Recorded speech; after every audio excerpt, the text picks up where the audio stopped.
man. I It's been crazy.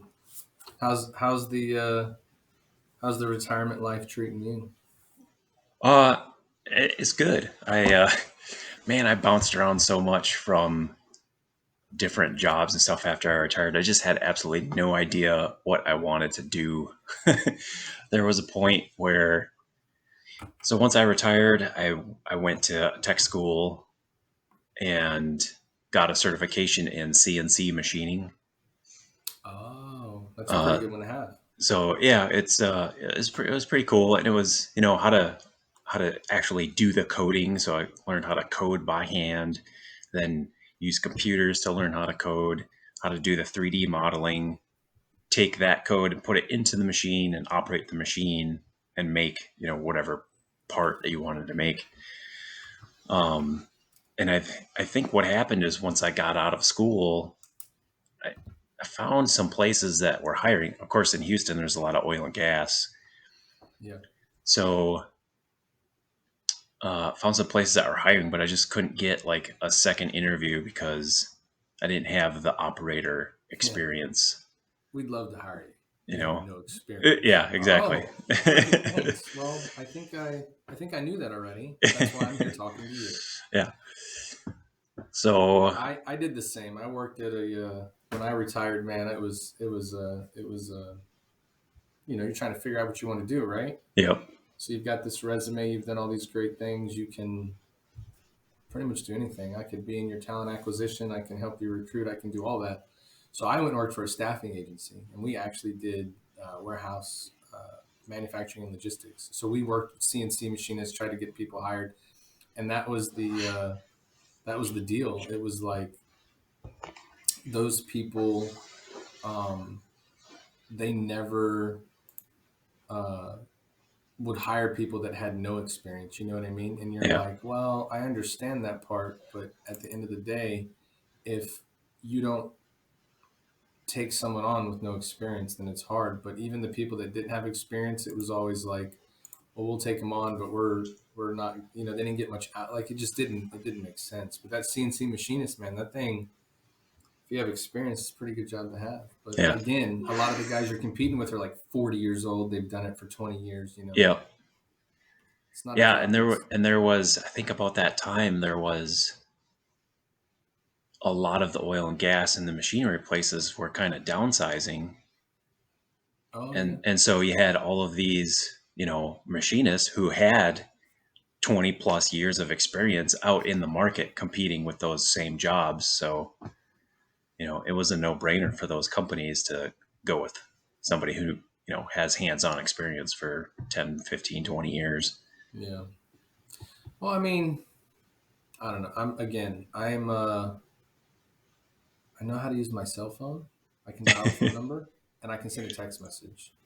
I know how to look at different apps. I know how to do that stuff. But when it comes to all that advanced technology stuff, like I'm not there.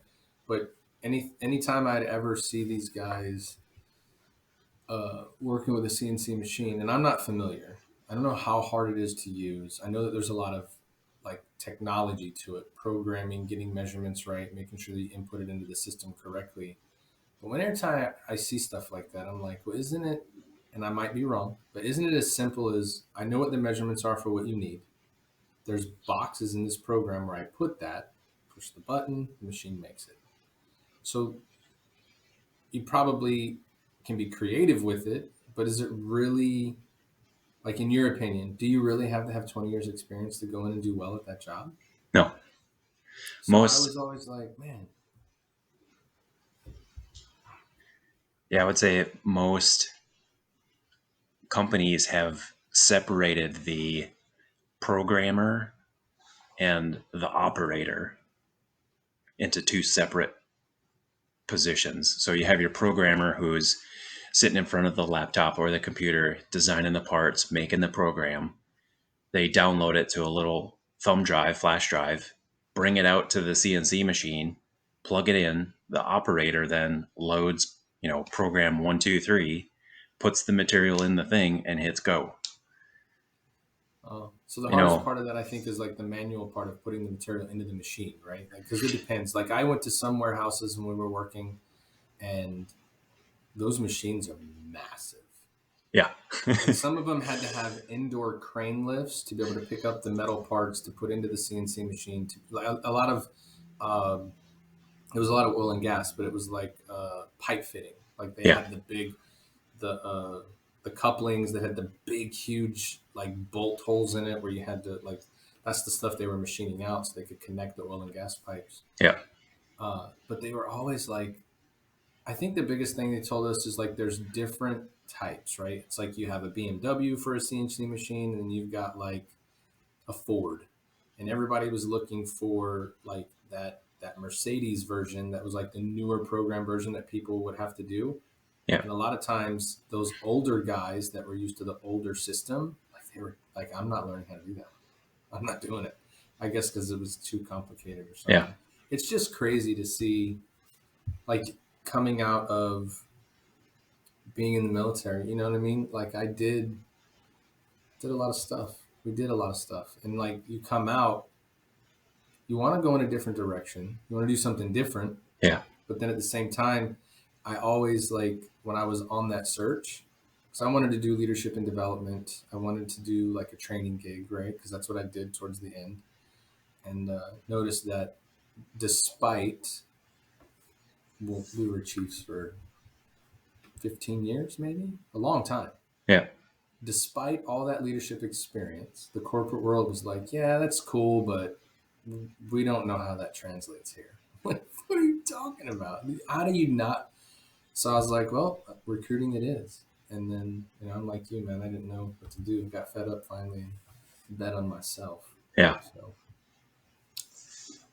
it's a crazy rack, dude. But Yeah. yeah, so David Blade, man, you've done a lot though, right? There's a ton that you've done since retirement. That's why I'm glad that we get to talk about it. It's been a long time since we talked.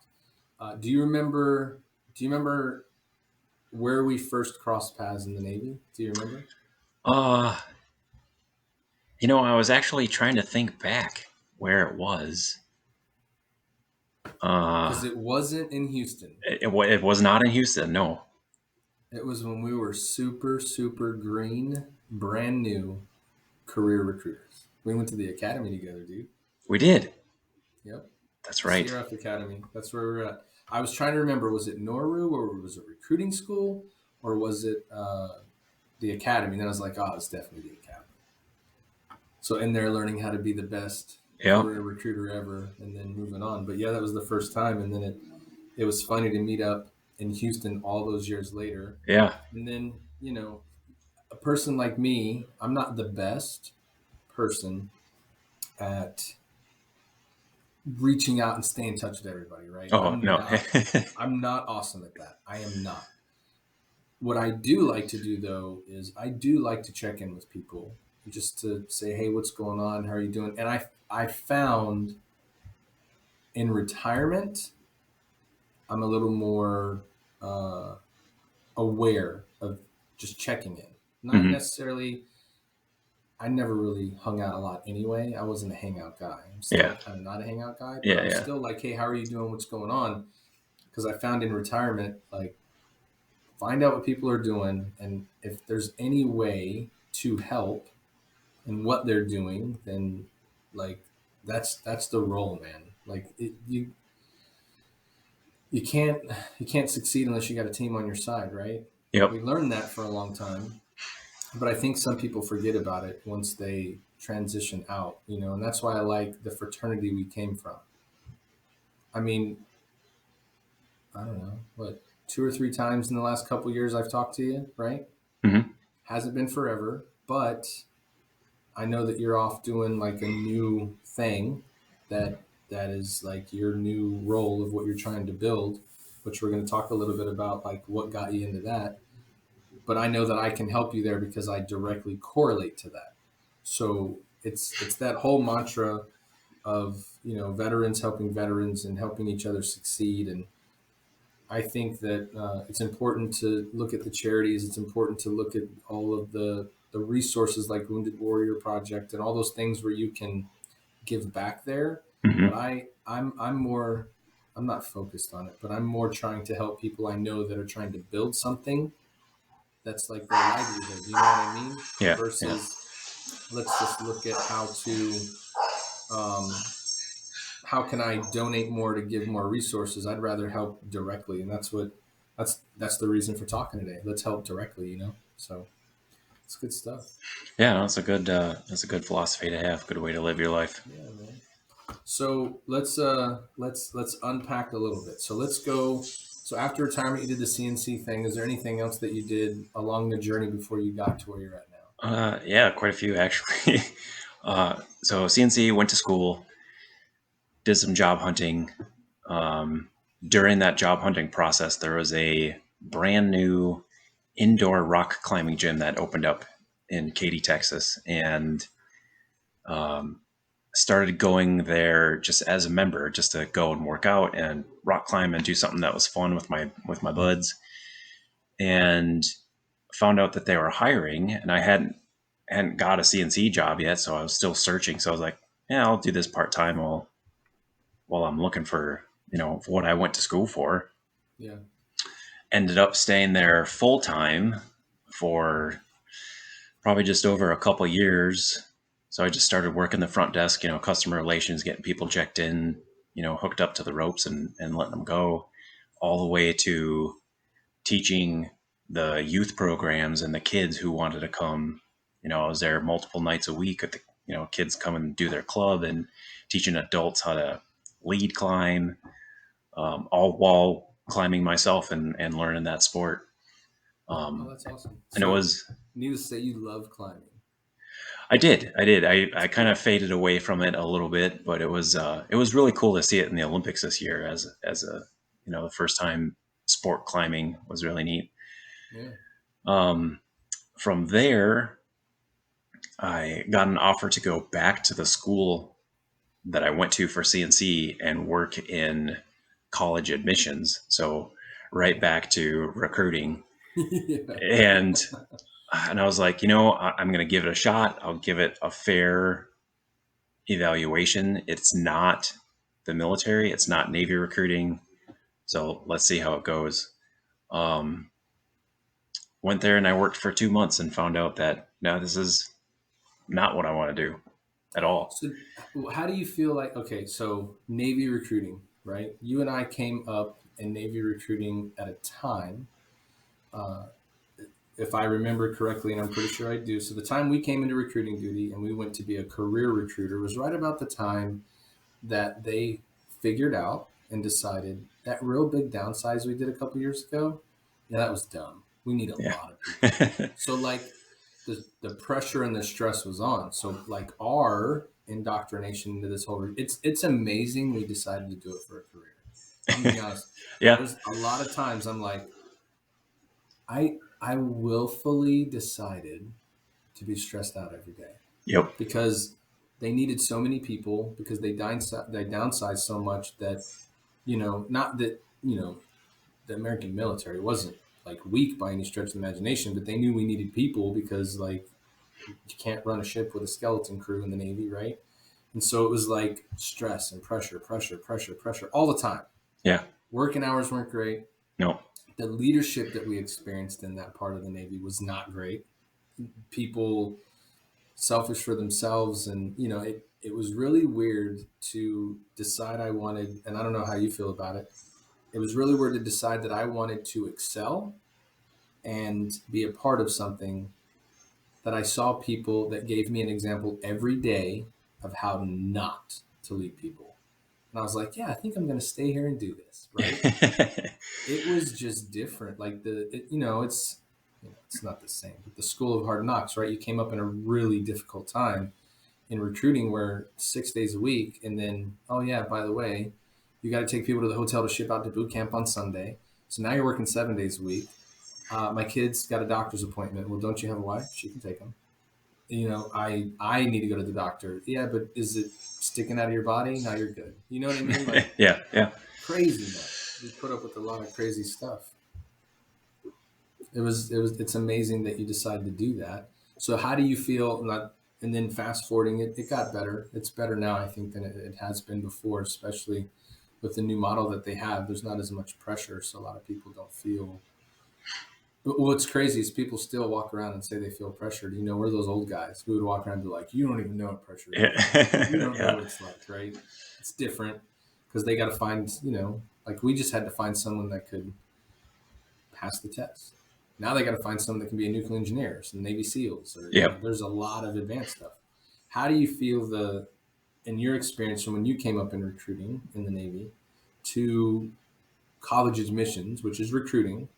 Was it similar, or was your reason to leave because it wasn't the same? Like it wasn't as important, I guess that would be the question I would ask. Like the level that they put onto it. Um, I think it was because it was similar that, and there wasn't necessarily a number I had to reach or a quota, but there was a direct correlation in the way that my supervisor talked to me is that, hey, these kids that are coming to school, I shouldn't say kids, these people that are coming to school, Mm-hmm. their tuition, their admission pays for this building, pays for your salary, pays for, so the number of people that you get in here is going to basically dictate whether or not you got a job tomorrow. Sure. So So it what? was a little It bit, was a smaller school that you went to then, like a yeah, just smaller. a single standalone technical school that taught how to, Okay. CNC was one, but it was mostly a racing school, how to build high power, high horsepower race engines. Okay. So you were looking for like the diamond in the rough, people that want to do that, and yeah. So it's different, right? Because my son's going to college next year. I don't think the recruiter at the school he wants to go to has to work very hard. Like every kid in Texas wants to go to A&M, right? Like Yeah. it's not it's different. So like you had to, like you really had to go out and search for people then. Like you like for real recruiting, putting out ads and trying to drum up interest. And Yeah. did you Yeah. do And well? well, in the 2 months I was there, I think I made quite a bit of progress that other people didn't think of because I was able to take some of the techniques that I learned in recruiting and military recruiting and bring it into the civilian sector and present it to, my supervisor, but hey, what about this? What about, going to a military base? And I was able to do that because being retired, I still had access to the military bases. So I opened up kind of a new avenue for them and got that relationship going for them. Um, but then it was just, yeah, there were so many of those things that you, you still have lead cards. People are saying, yeah, I'm interested. And you call them and then, I changed my mind, or no, I'm not. Look, I Don't didn't call. Yeah. ask for Yeah. information. Yeah. I didn't ask for anything. And then it was just like, come on, dude. I mean, Yeah. I mean that happens everywhere. Like oh in yeah. what we do now, like we teach classes for veterans to use their VA benefits to purchase a home. And I will tell you this, best leads coming in that I've ever had. Everybody that we call, we're like, "Hey, you signed up for our class." They're like, "Yes, I did. I can't wait." And you're like, "Oh, okay. Well, what questions do you have?" But see, they're all veterans. They're all trying to use their benefits. So I think like a key for a lot of people in that sector now, because when I went and did recruiting as well, like manufacturing and logistics recruiting, you go out and you talk to all these people in warehouses and you talk to these people in just different jobs, production lines, things like that. You're walking in to ask them, like, do you need workers? They're like, yeah, we got them right there. Yeah, we're working with this company. So now you're trying to say why your company's better than theirs to staff people. And the approach is similar to recruiting, right? Army, Navy, all of us looking to find people that want to join the service. We're all looking for the same people. Hmm. So now you got to differentiate yourself. So how do you do that? And that was the part that I think for me, I worked with great people. They were nice people, but the viewpoint that I had on how to do it and how to relate to people, I was always different in that in Navy recruiting too. I didn't ever use the high pressure, like, oh my God, I got to get it done. I was more like, let me show you how it's going to work for you. Build a relationship versus talk you into it, I guess, right? Yeah. Yeah. Well, again, it was all about we got to get it now, now, now, now, now, now, now. And I was like, man, you know what? I've already done this. I've already had to build something like that. I can't do it. And, that job took away from what I ultimately started doing. And so it was like you had to make a choice, right? Bet on yourself or keep getting this paycheck and working for someone. I was like, I don't want to work for someone anymore. I've done it already. Like, I want to succeed or fail because of me, right? I don't want to look at myself in the mirror. I don't want to have to rely on someone else telling me, oh, well, next time you can get it. It was like promotion in the Navy. Like, Yeah. oh, I know that I have a good record, but, a lot of times there's guys that have better records. So I'll just got to wait. I was like, no, man, I just want to succeed on my own. So the recruiting part it's interesting to see how the approach is same but different, but at the same time, going back to looking for a job, what they want in someone that can recruit, the biggest hurdle that I felt when I was doing it is I don't know how to use a CRM. That was my thing. You've never used Salesforce? Oh, I don't know. You've never used LinkedIn recruiting? I don't know if you can do it. Like, what do you like? It's a computer system. The name comes in, I see the phone number, I call them, and then I talk to them. The name of the game here is not can I call people out of your database. The name of the game is can I relate to them to get them to do what the company is looking for. You know what I mean? Yeah. But they were always stuck on full cycle recruiting using a data. Like, so I need to know really good how to set a reminder in a database.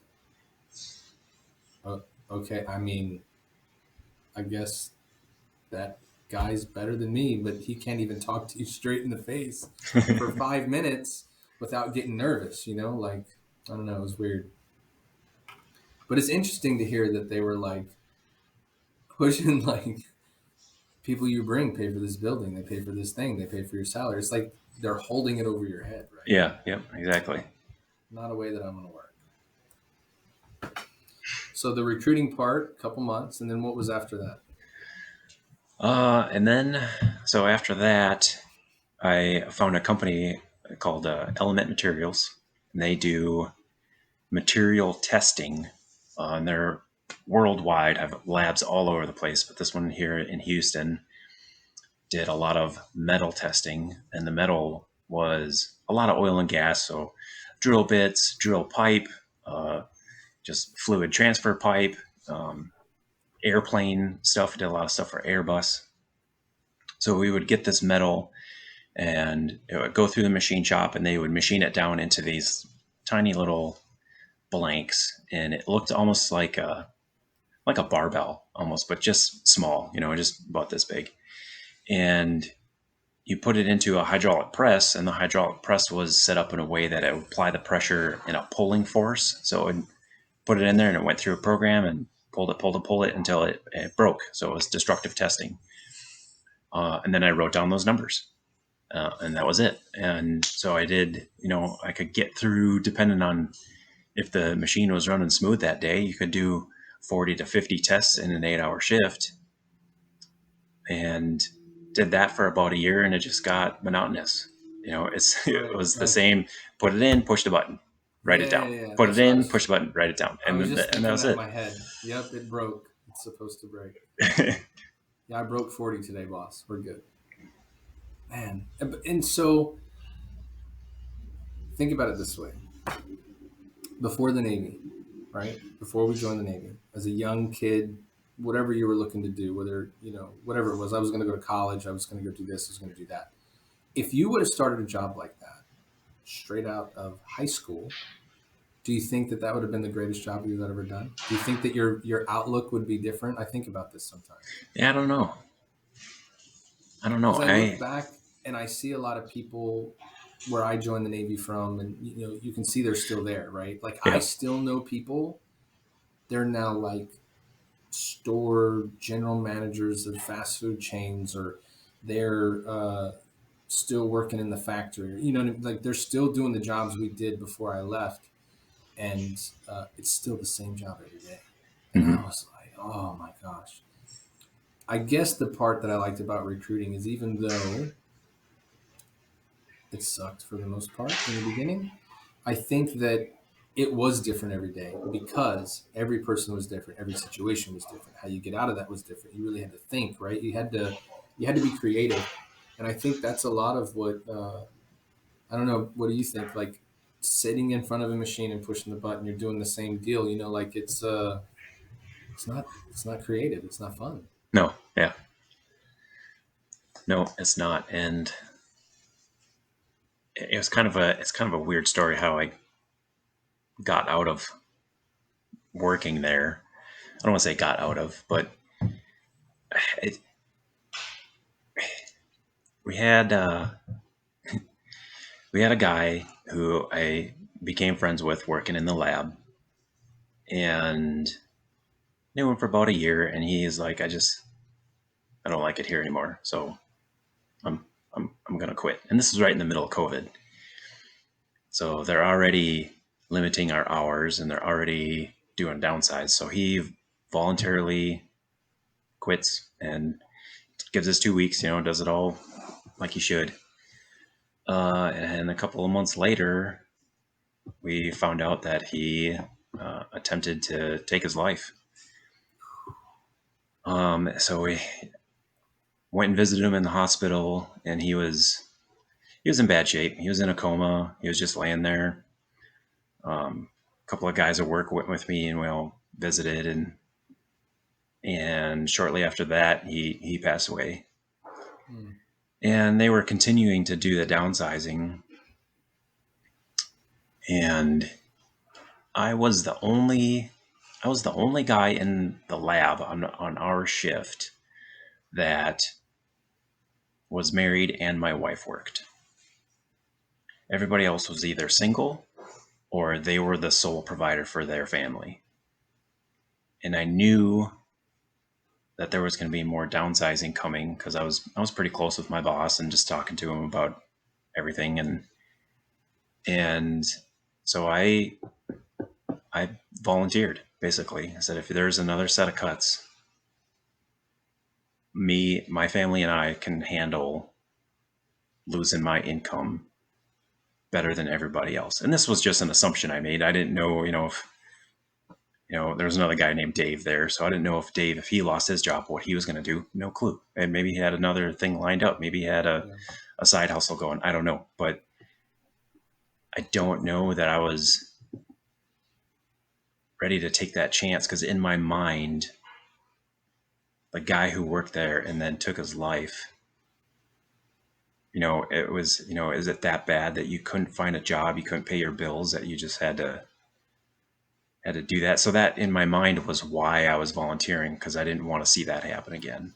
So that's the it's the training, right? Or not the training, but it's the I don't like calling it training. It's the life we chose to live, right? Like you chose to be in a position for a long time where forced or not, you had to care about the people under you, right? Yeah. So you Yeah. just describing to me sole provider, they were the only like single or whatever, like you're just describing to me getting to know your people, or you're getting to know the people you work with, you're understanding who they are, you're relating to them. It's everything that we did as chiefs in the Navy to know, like, that guy doesn't look right today, I need to talk to him and see what's going on. Yeah. Yeah. And I think that it's just natural to do that, right? Understanding what's going on. And yeah, like what you did is 100% a chief move, if you could ever call it a chief move, right? I'll fall on the sword because I don't want to know that Joe, who's got 3 kids at home with his wife, loses his job and now they've got nothing, right? It's an admirable thing, man. Like that's, and I'm pretty confident to say there's not a lot of people in the world that would do that today. There's just not. It's too much about me nowadays. Yeah. It's too much about what I need to do. It's too much about if I don't have, then what's going to happen, But there's not a lot of people that would do what you did. And I'm sure there was a ton of guys that hated to see you go, but were very appreciative of what you did. I would hope anyway. I would hope. Yeah. Yeah, I think so. I'm still in touch with everybody else who works there and chat back and forth. And my boss actually called me the other day. It's like, hey, we're hiring again. If you if you want to come back. No, I'm good. Yeah. So that's cool, man. Well, that's admirable that you would do that because again, not many people would.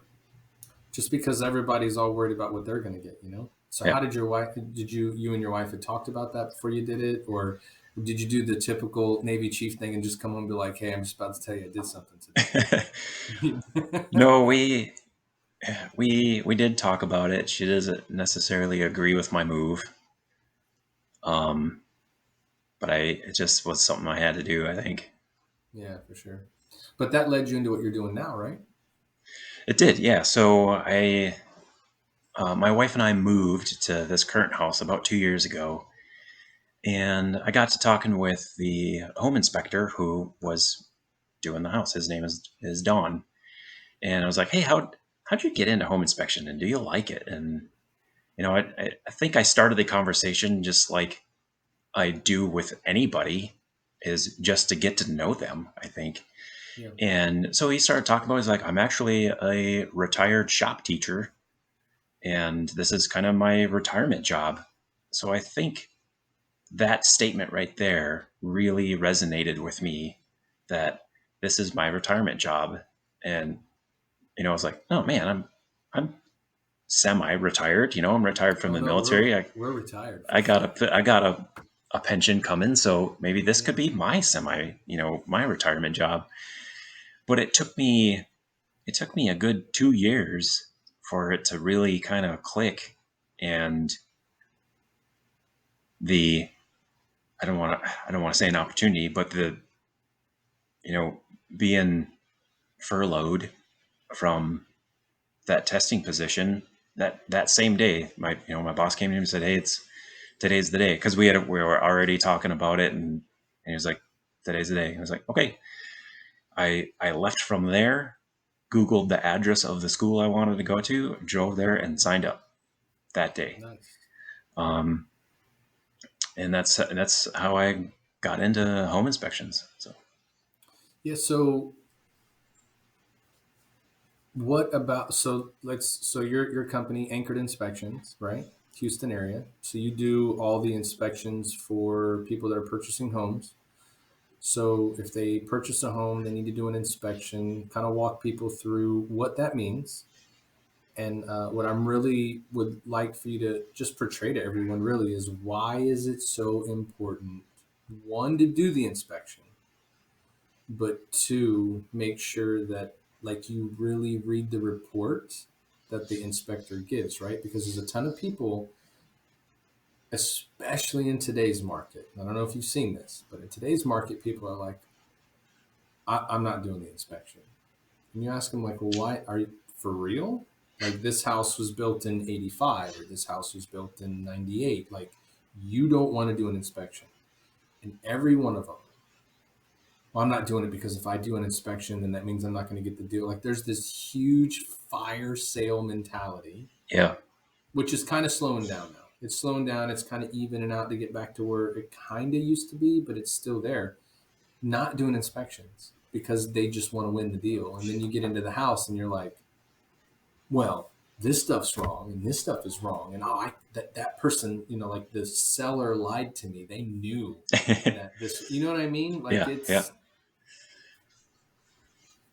so what is so just like you go into it, what's the purpose and why, even though you're trying to get the best deal, why is it still important to do it? Well, I think just to answer that, why is it important to do it, is so that you have the confidence of knowing what it is that you're buying, what you're walking into. Just because you get a home inspection and hey, this isn't working properly, or this was installed wrong, or you get all of these uh, defects or defective things, doesn't mean that it's still a good purchase. So I will use my mom as an example. She is moving. She has a house under contract. She went and walked through it with her realtor, and she is not getting an inspection. And I said, Mom, Your why? mom? Why? Hello. And as she said, well, just because that's, like you just said, Matt, that's the nature of the deals now. Everybody's doing this, really short option period just to make their deal look a little more enticing to the seller. But you wouldn't go and buy a used car without taking it for a test drive, and or at least sitting in it and feeling it and making sure that it meets your needs. Yeah. So why would you do that for a house, which is the biggest purchase you're ever going to do, in your life? Maybe once, maybe multiple times. But either way, they're always big purchases. I would tell people as a realtor, um, you have 300,000 reasons for me to do my job properly and give you the best advice that I can for you to make your decision with. 300,000 reasons. Like, that's how much money you're spending on this house, right? Yeah. And I think that, well, so let me tell you this. Do you think that some realtors are driving their buyers to do stuff like that to make the deal more enticing? Or do you think that the consumer themselves nowadays really truly feel that's the only way to go? Uh, I'm not sure on that one. I'm sure there are realtors out there that are saying, in order to be a competitive offer, we should offer this or reduce this or not have an inspection. Um, and then I guess it really depends on that client, that buyer, on how they take that info and process it and use it, because that's Well, yeah, you know how people are. They'll ask you for advice, right? Coming from someone, I've been a realtor for a couple of years. People will ask you for advice, consumers. Um, but here's the reality: we both have kids too. If your kids are like, "Hey, Dad, should I do this or that?" and you're like, "Well, I don't think it's a good idea, but it's up to you." All your kid heard was no, and they're not going to do it, yeah, even if you don't think it's a good idea, not for a bad reason. Like, the thing is, nobody ever asks, "Well, can you tell me more?" Like, remember these? Can you tell me more about that? yeah, Tell me what you mean. Why do you say that? They don't do that. So, I've told people, they ask, you're like, "Listen, here's the deal. You can do," and you lay the list out. This is what can make your offer competitive. I think what people need to understand is, in real estate deals today, if you're doing a conventional loan and you don't want to have PMI on your mortgage, you have to put 20% down. Well, you already know you're putting 20% down. Here's the deal. You really love this house and not to do an inspection? Well, here's how you do it. Instead of only giving 1% earnest money, give 5%. You're already putting 20% down at the table at the end. So here's your 5% for earnest money. Give them 1,500 bucks on an option fee and still pay for the home inspection. Because if you're willing to buy this house without an inspection, then you're willing to throw away 1,500 bucks on an option if you decide to back out. You know what I mean? yeah, Or you just increase that earnest money so large that once you get under contract and you've agreed on everything, you have more skin in the game. Because that's what I hear from a lot of people nowadays: skin in the game. Skin in the game is risk to both sides. hmm, Well, you're taking none of the seller's risk if you don't do an inspection, right? I mean, it just doesn't make sense. That's why I asked you, because you're getting hired to do the home inspections. I talked to a few people. I'm sure that there's people out there, and I think, tell me what you think of this. How many offers did your mom put on houses before she got the house she has now? very few actually. She only did, I think, two other homes. Went and looked at, put an offer on one, and didn't get it. Okay. So So she was, in a sense, in today's market, on the lucky end. She got one fairly quickly. yeah, I think why people, and I truly think the consumers are making the decision versus the realtor. I think a lot of realtors are encouraging people to do the home inspection, but I think there's so many consumers that they've put in 8 offers. It's not got accepted.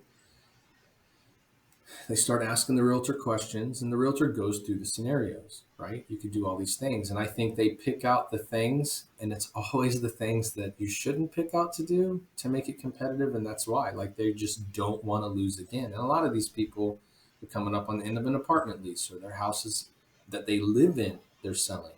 They want to get into another one. It's just, it's crazy. So your mom is like, she thinks it's all good and perfect. Have you seen the house? I have not seen the house. She lives in Wisconsin, so Oh, it's oh, up oh, there a ways. But got you. and Okay. it, and I asked her, I was like, okay, so You went in there, it's the middle of summer. Does a heater work? Well, I don't know. Yeah. It Don't want to does. find out in January, Mom. Yeah, you don't want to find out in January. So it's things like that I would say probably the average home buyer, when you're in that house, you're there with, I don't want to say horse blinders because it's not horse blinders. You're there with like a fisheye lens, and you're just looking at everything, and it's a new house and it's new and shiny, and it could have been built in 1985 or whatever, but it's Yeah. new to you. So you're looking at it with that mentality. Yeah. It's You're new, thinking it's shiny, about it's something different. decorating. I could put my couch here. We could Yeah, do this here. Like, you're not looking in the corners to see if there's settlement. Like, they're not looking at that. You're right. It's just, I've got 15 minutes to decide to spend 300 grand, and yeah, then I'm out. Like 15 minutes on most of them. And most people aren't doing overlapping showings right now. So you have 15 minutes. And if you're 5 minutes late to the appointment, now you've got 10 because there's other people in line waiting to get in after. You know what I mean? Like, yeah, you might as well make the decision from pictures then, you know? yeah. So so then so walk through the process. Uh, what do you do? How do you do it? Like, what's the most important things that could come out of an inspection that um, won't kill? Like, here's the thing: the inspection's not always going to kill the deal, right? Right. It's just not. So don't be afraid of that. But what are the things that you just? I think. Do you think inspections are more? You just need to be aware that these things could happen, right? Like, you need to be aware, right? Like, the AC needs to be serviced. It's Yeah, not cooling properly. yeah, It's cold in here right now, but a week after you move in, it could go out. You know what I mean? Like, it's yeah. And it's I would say, if you could equate it as to kind of a heads up report. Hey, just a heads up. This might be an issue down the road. And an inspector is going to look at every major system in the house. They will look from the foundation all the way up to the peak of the roof and everything in between, outside, inside, up in the attic, underneath the house if it has a crawl space, any attached things like a porch or a deck. All of that stuff is going to get looked at and evaluated for um, structural stability, safety. Is it working as the manufacturer intended it to be? So all of that stuff gets looked at, tested, touched. The things the inspector does not do is anything that is invasive or destructive. So if I'm on the exterior of a house, let's say a stucco siding, it's kind of popular here in Texas, and if which I see probably that, shouldn't be. yeah, if I see something that looks like water staining, I I am not allowed as an inspector licensed in the state of Texas to do any destructive testing to see if there's actual water behind the stucco. I would make a recommendation. Hey, this looks like an issue. I recommend getting, an expert out here to take a look at, and they'll come out and actually do little pinhole drills, little cameras behind there, and see what's in there. If there's water or moisture, mold, any of that kind of stuff. So it's I like I said before, just a heads up report. Hey, this is an issue. And if I actually did a house not too long ago, I try my best not to be the bearer of bad news. I guess I don't even know how to say Sure. that. I try to just say, hey, this is what the house is telling me. Take a Yeah. picture. This is what it is. You try not to kill the deal. That's Try the not to deal, kill the right? deal. Exactly. But Yeah. the house was so bad, and I put myself in their shoes. If I was going to buy this house, what would I do with it? And my answer was bulldoze it. It was that bad. Every major system Wow. in the house had deficiencies.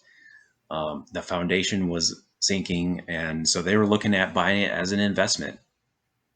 And I gave them the report. They read the report. I gave them a couple days to digest it. And then I called them back and I said, I don't normally do this, but I have to tell you about the house and my personal feelings for it.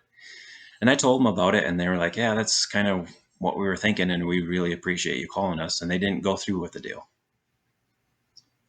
just because And the at house the was end of that the bad. day, which is fine, right? Which is fine. If you don't want that house, it's okay. Like Yeah. I just don't understand why, you know, if we don't get this one, we'll never get one. There's plenty of houses. They're out there. The Yeah. bidding war is not going to last forever. I know that you're on a time crunch. I know that you want to get it done now, but do you really, like you said, are you really willing to test drive this thing without sitting in it?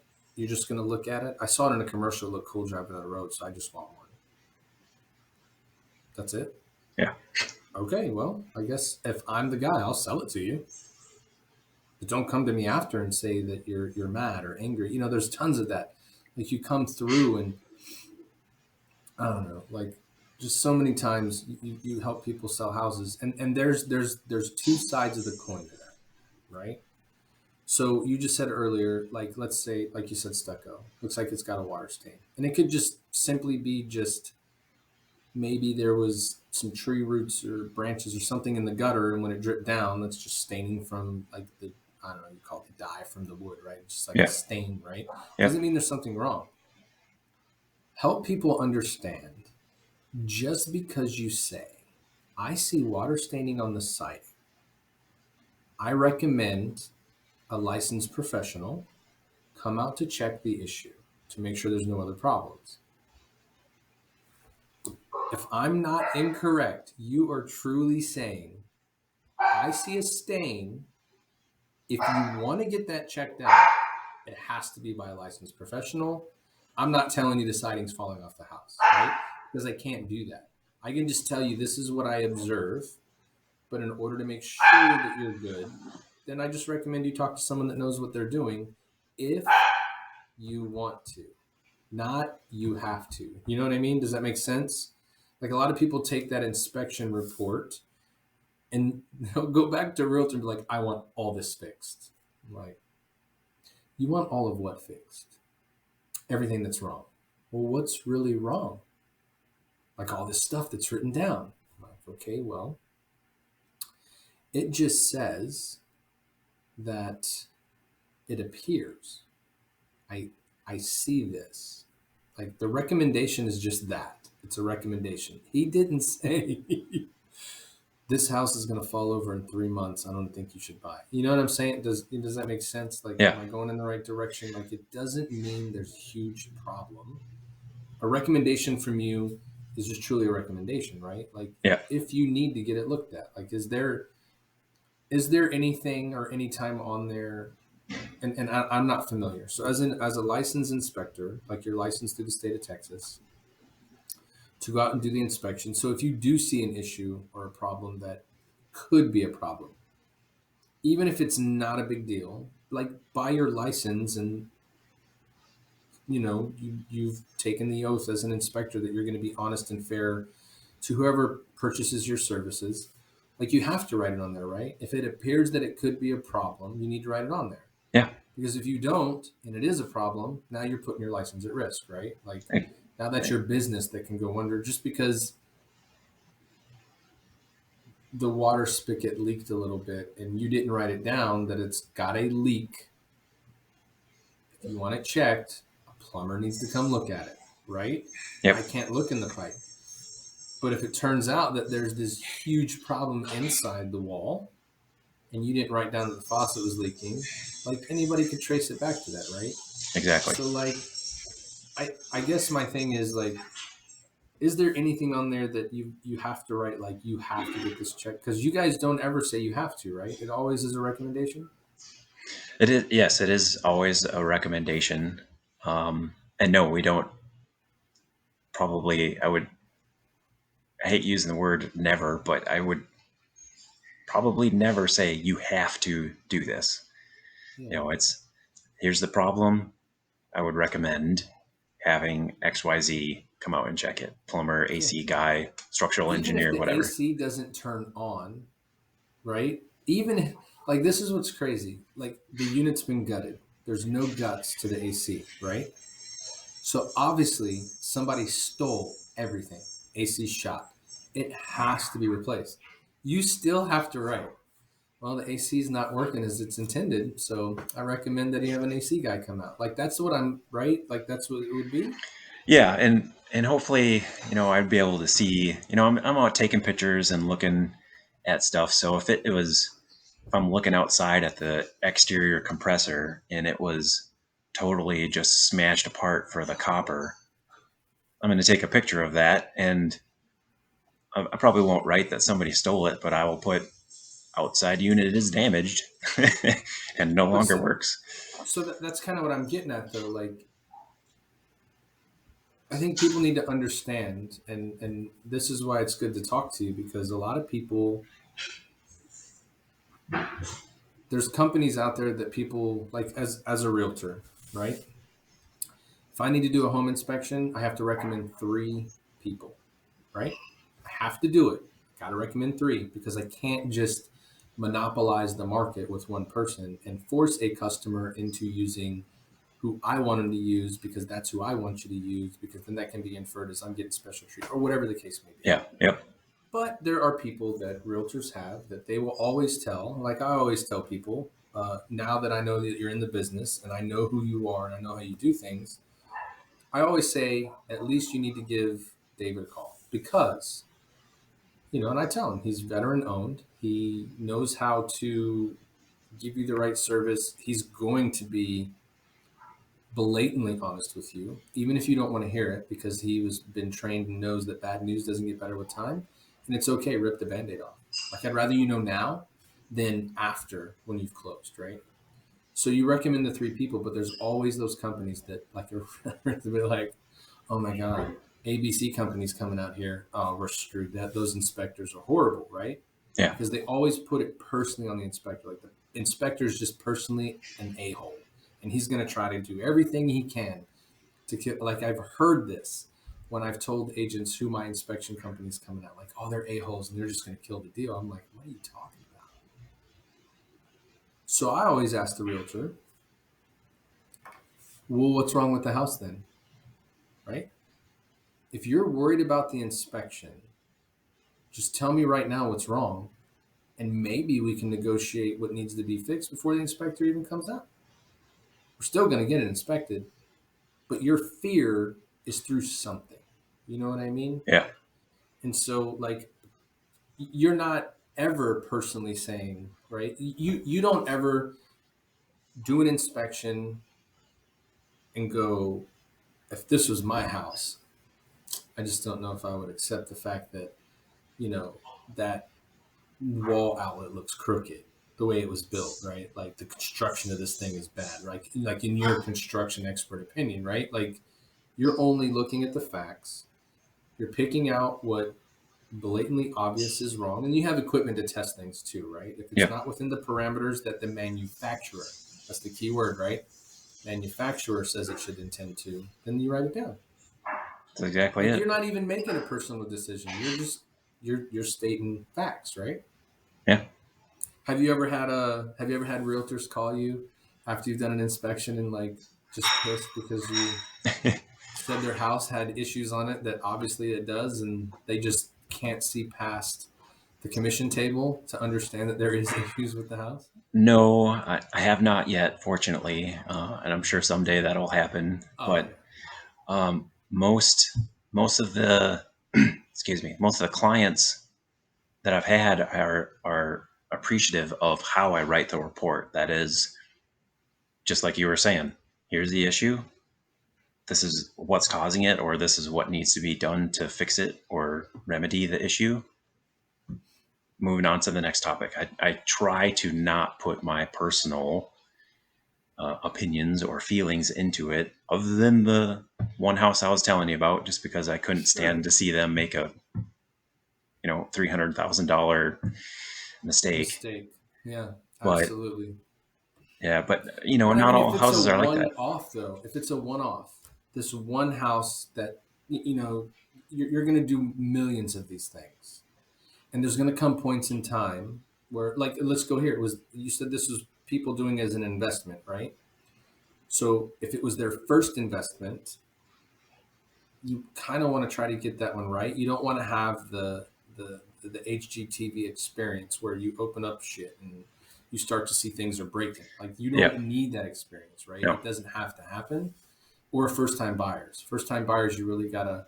They're so eager to get in the house. You gotta explain to them, like, you need to read this thing. So I've seen many different inspectors write reports in many different ways, and there's a few that do it well, and then there are some that, in the way they write it, they do make the buyer feel like the world's falling, just in the way they wrote it. They don't mean it's bad, but the way they wrote it, you're like, oh, this house is jacked, right? Yeah. So my favorite. So I'm going to ask you a couple of things that I see on inspections all the time, because I want you to educate me and everybody else on these few items. I see them all the time, and I just want to know, is it really that big an issue or not? Because I see it on almost every inspection.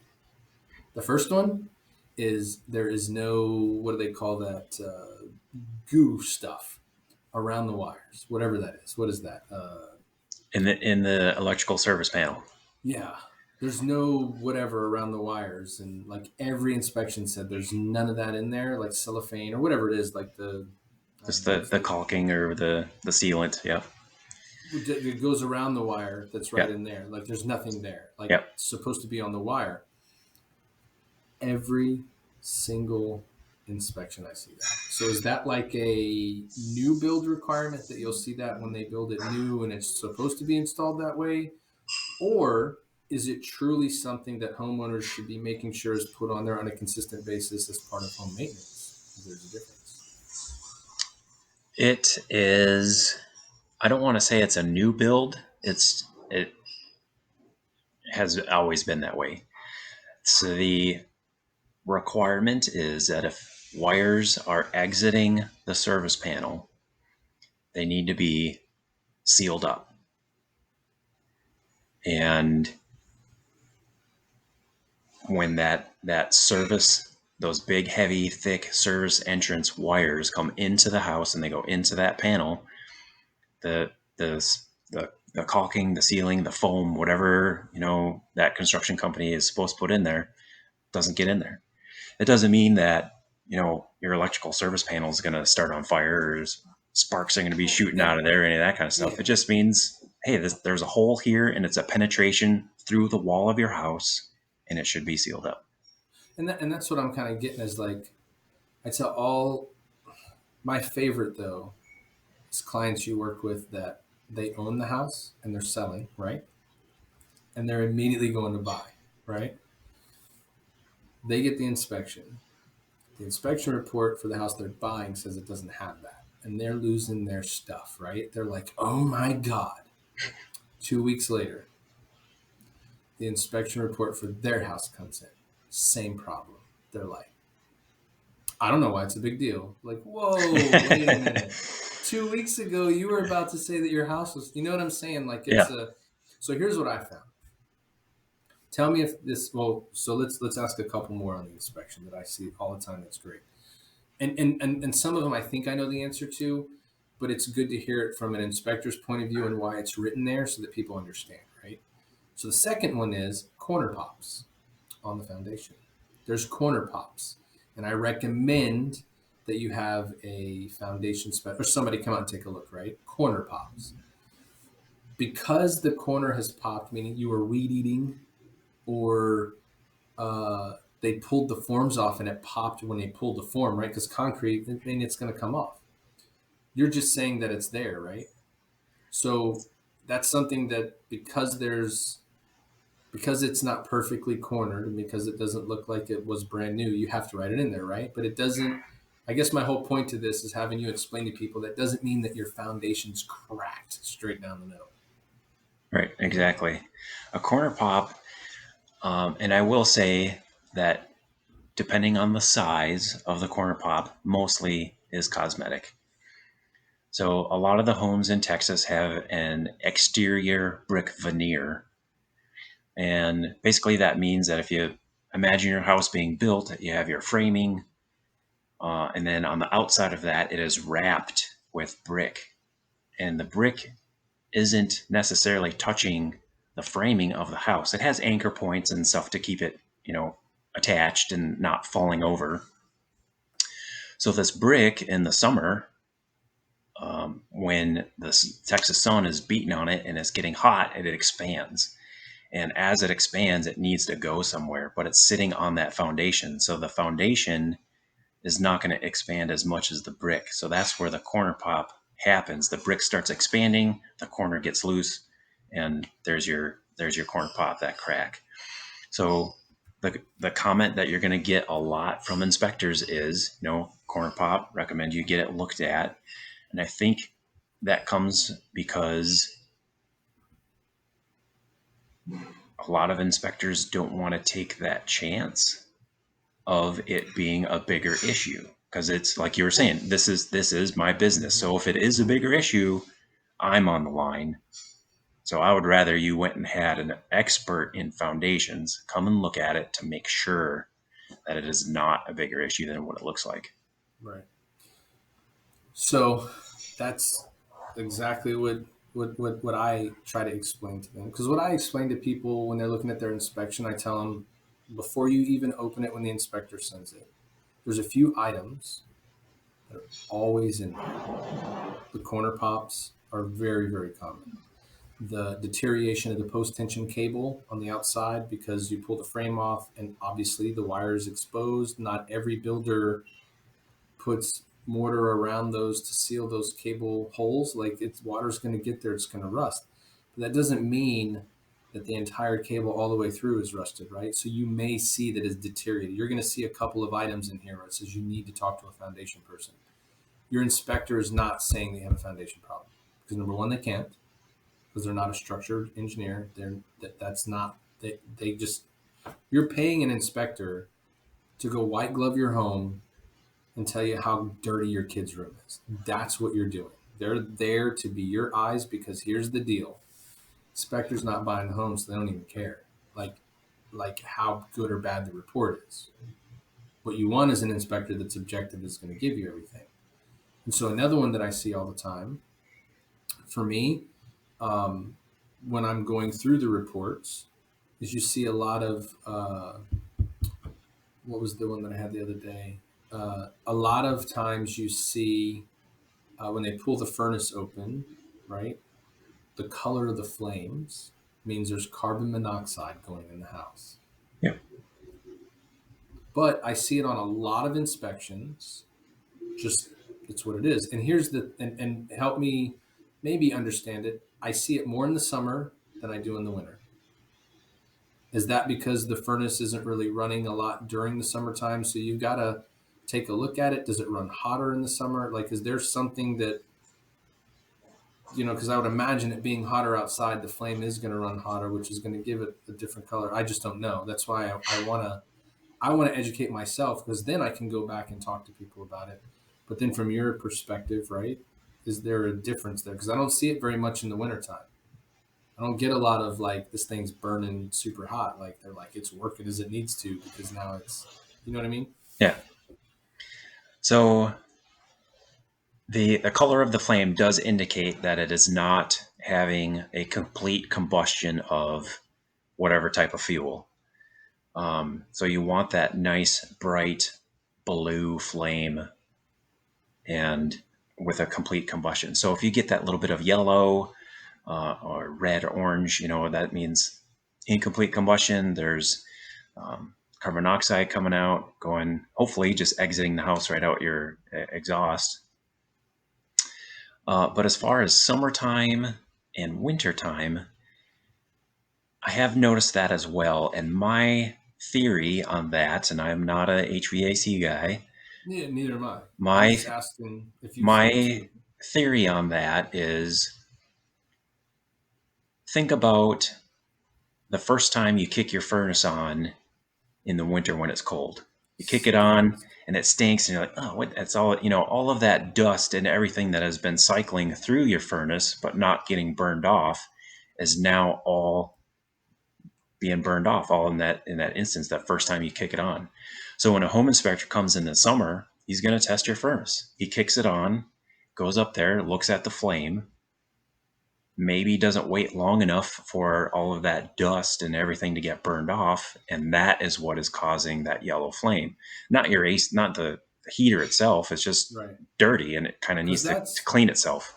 that's kind of what I was figuring is like the furnace isn't running, right? It's not going to turn on until you turn the heater on. And in the state of Texas, because that's where we're at, if you're using the heater from like May to September, even into October, hell's freezing over.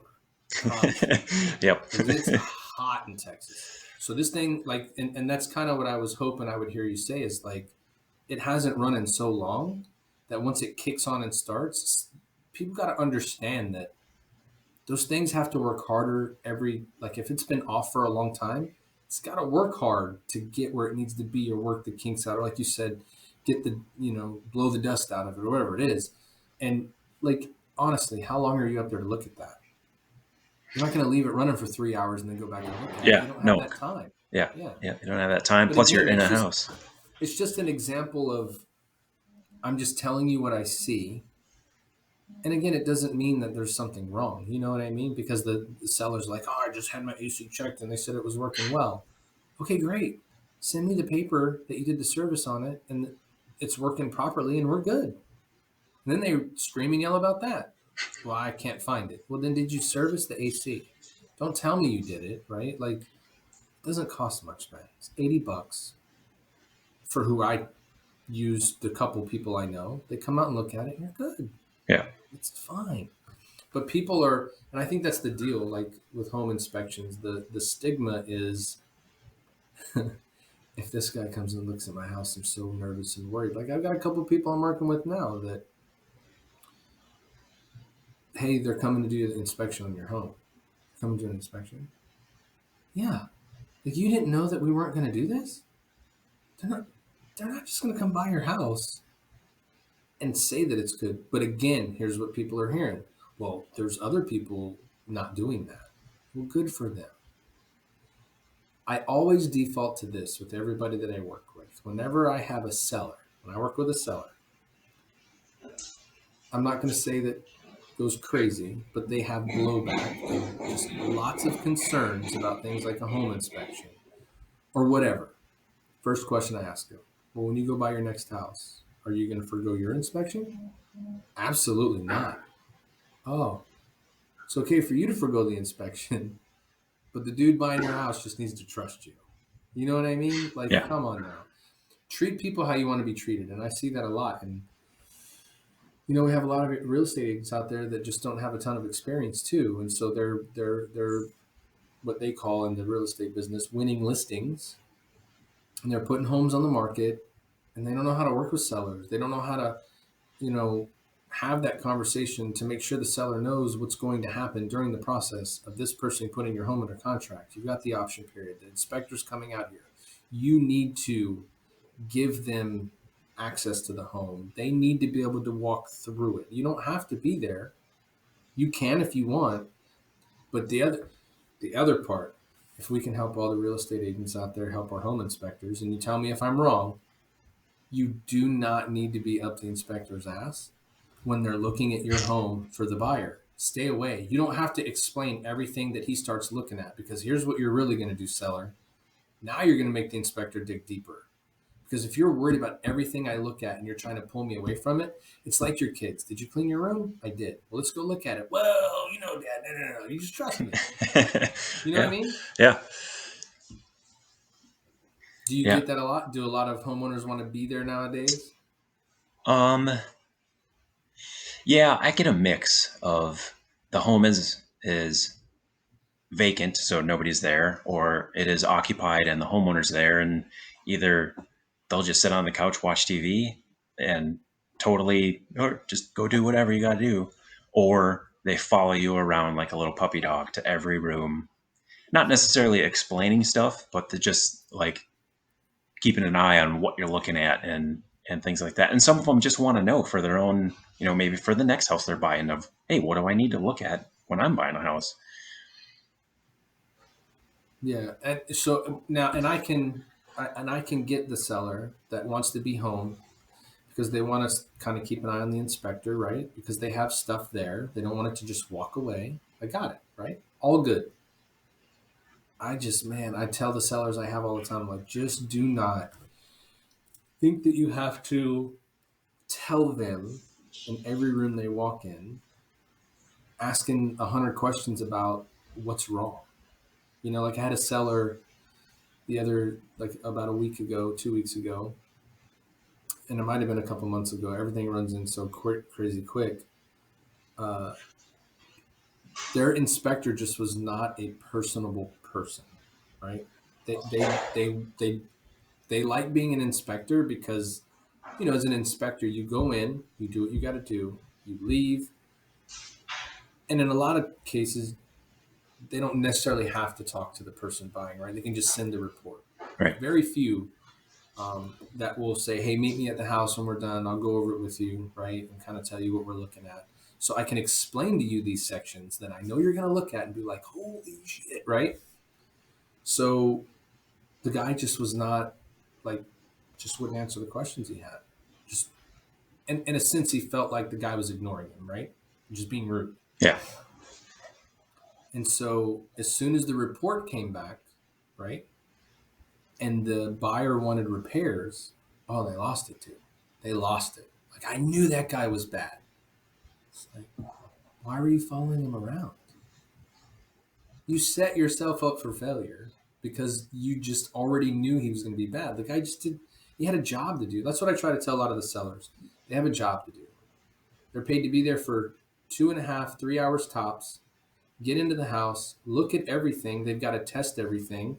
I'm like, just be ready. The guy's going to walk in the door and he's going to open your dishwasher, push buttons, turn it on, turn the AC on, turn the heater on, start pulling up faucets to run water. And he's going to be doing this in a quick fashion because he's got to test everything. It's all got to work properly. He's going to turn your garbage disposal on and off like 2 or 3 times. He's going to turn the microwave on. He's going to turn the oven on. He's going to turn the fan on. Your house is going to be a hot box for about 15 minutes.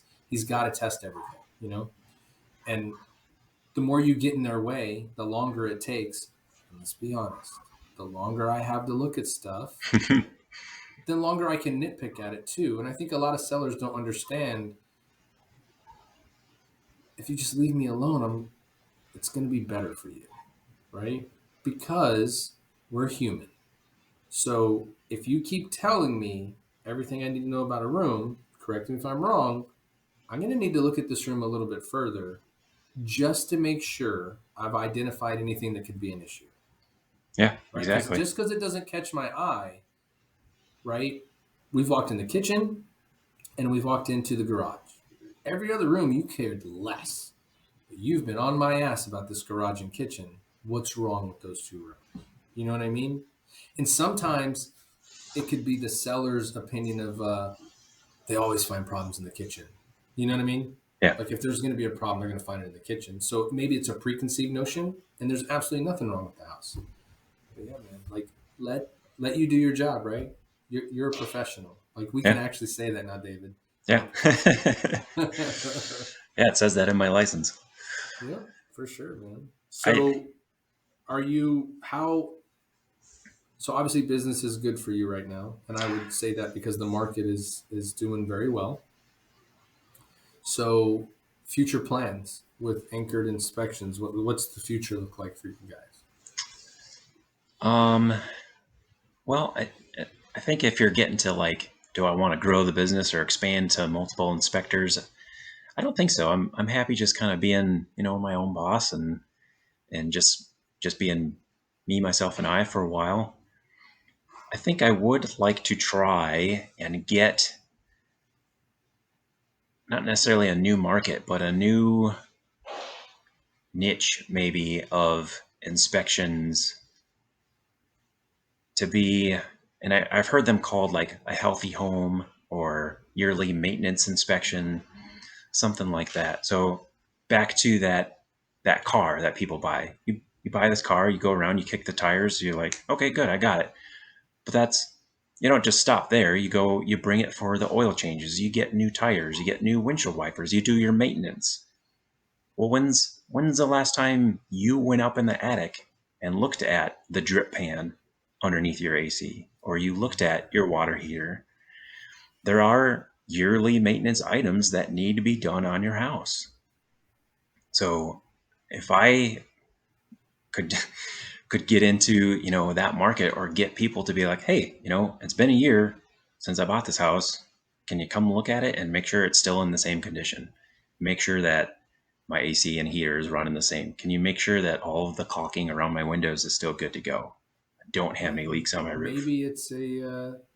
Maybe it's an added cost you offer to your inspection. Like, hey, if you pay this, I'll inspect the house. But if you have this extra fee of whatever it is, then I come out after you've been in the house for 1 year and I check everything to make sure it's good.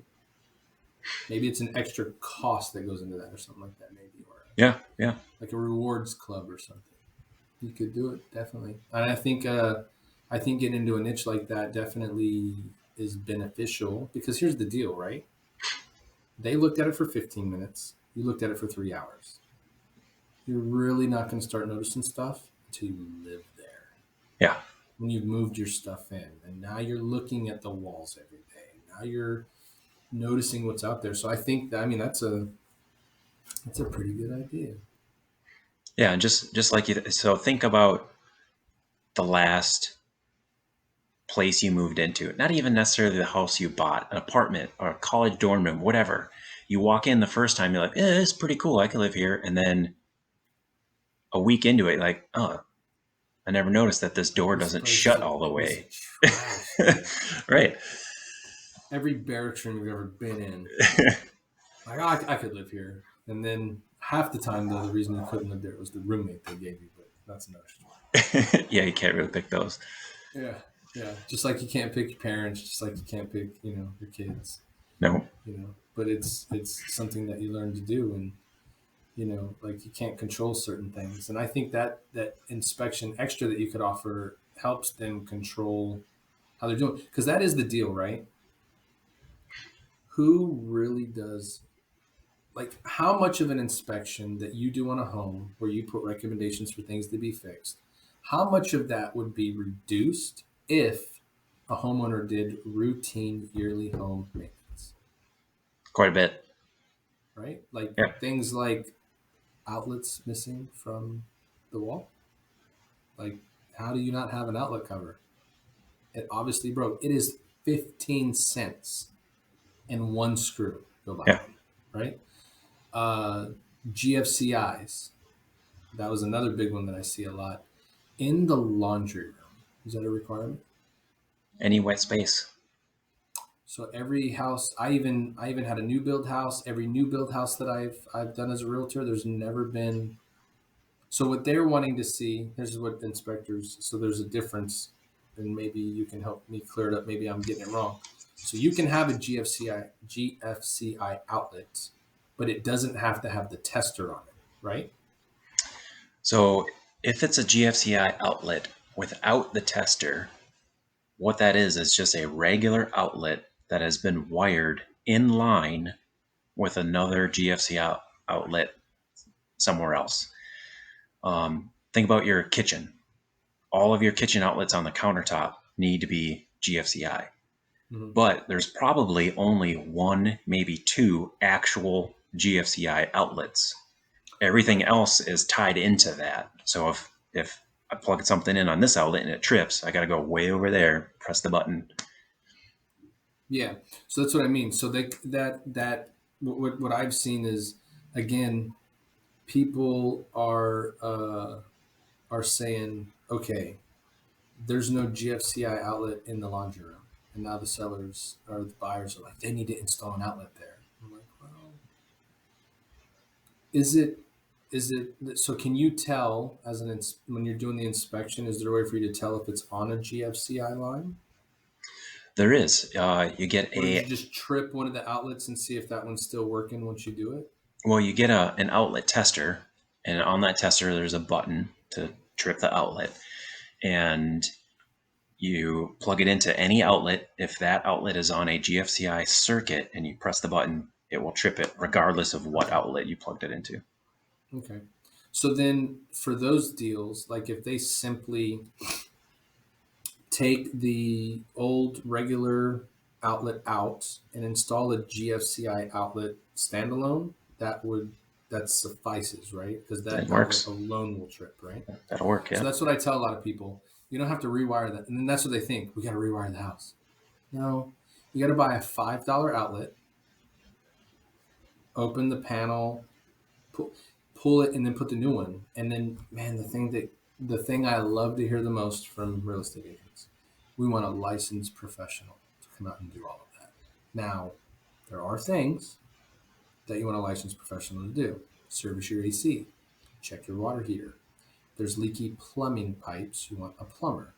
But if you need to change an outlet, you need to caulk some windows, you need to, uh, caulk some window seals, you need to replace some outlet covers, you need to, just homeowners maintenance Yeah. stuff. Like, the fight you have with people like has to be a licensed electrician. Like, do you realize the trip fee for that person is more expensive the than all job. the materials the homeowner's going to buy to fix the problem themselves?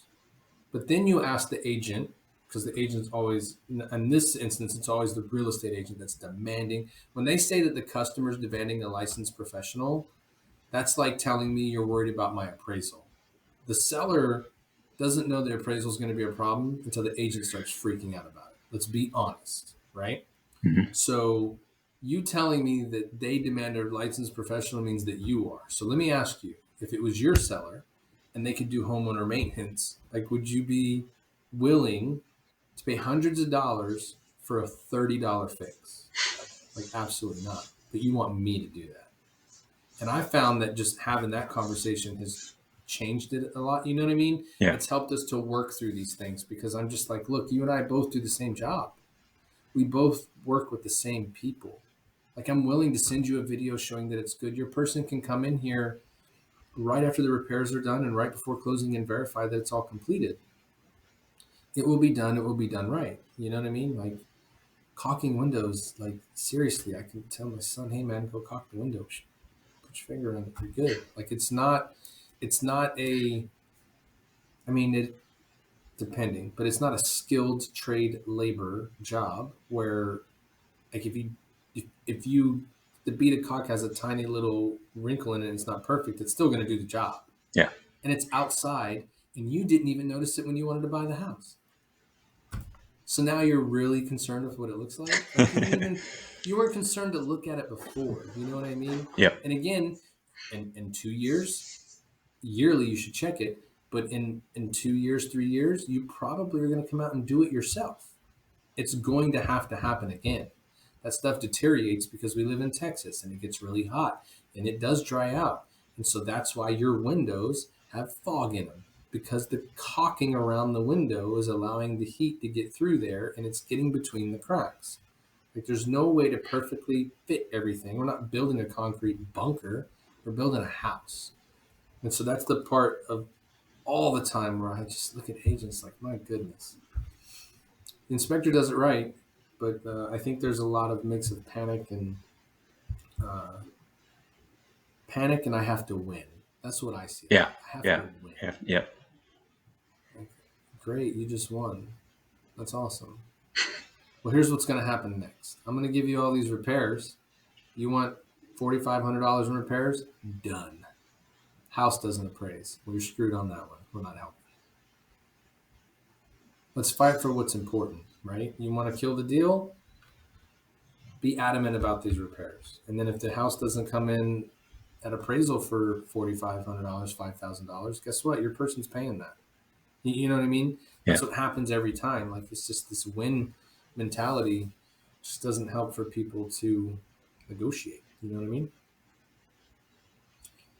Yep. So do you have anything else that you do other than home inspection? Wife and kids at home, everything's, going on there. But is there anything that you do other than that that people can know about that maybe they could support you in? Just anything at all? Um. Yeah. Other than personal hobbies, I got a classic Corvette that I'm working on in the garage, and like doing woodworking and things like that when I have some free time, and volunteer at the church when I can, and just just living life. Cool, man. Well, about an hour and a half total we've been talking, including, just catching up in the beginning. I hope that this helps you. I hope that people can reach out to you, David, and get a home inspection and get an honest answer, get the assistance that they expect from a service such as that, being veteran owned and having that background of serving your country, especially being a chief petty officer in the Navy. We understand what it means to relate, not just to people above you, but a lot of times to the person below, that first time home buyer. Maybe the family, a divorced family, and whichever party wasn't the breadwinner is now having to go buy a house. Even though you're not a first time buyer, there's still fear, right? Because you're doing it on your own. So hopefully people understand now who they can call and get help in the Houston area. Is there anywhere, is there a limit to your travel in Houston? Uh, no, no, I don't think so. I mean, like you said before, we're licensed in the state of Texas, so Yeah, it's that a big recruiter place. mentality, bro. Hey, can you come do my house in Amarillo? Are you paying? I mean, if you fly me there, I'll do it. But yeah, so um, I will do my best to go ahead, and I have your logo, I have your contact information at the end of this, because we are gonna put it on like YouTube and places like that. I am gonna flash your logo and your contact information, email on the screen, just so that people know how to get a hold of you. But if you want to go ahead and give them your website, give them your phone number, if you choose to do so, or like an email address where they can contact you if they have questions about home inspections, things like that.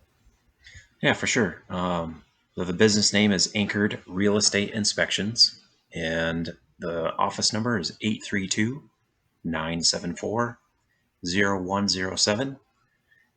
Email address is anchoredinspections@gmail.com, and my website is anchoredrealestateinspections.com.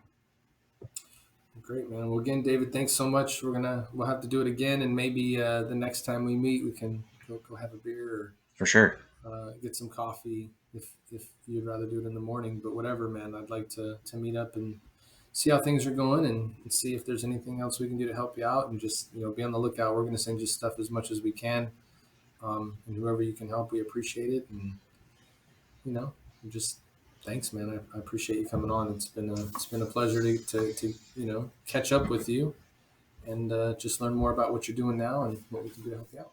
Yeah, I definitely appreciate you having me, and it was, like you say, good to catch up and talk shop for a bit. Yeah, not under pressure anymore. No. We're professionals, David. We're professionals.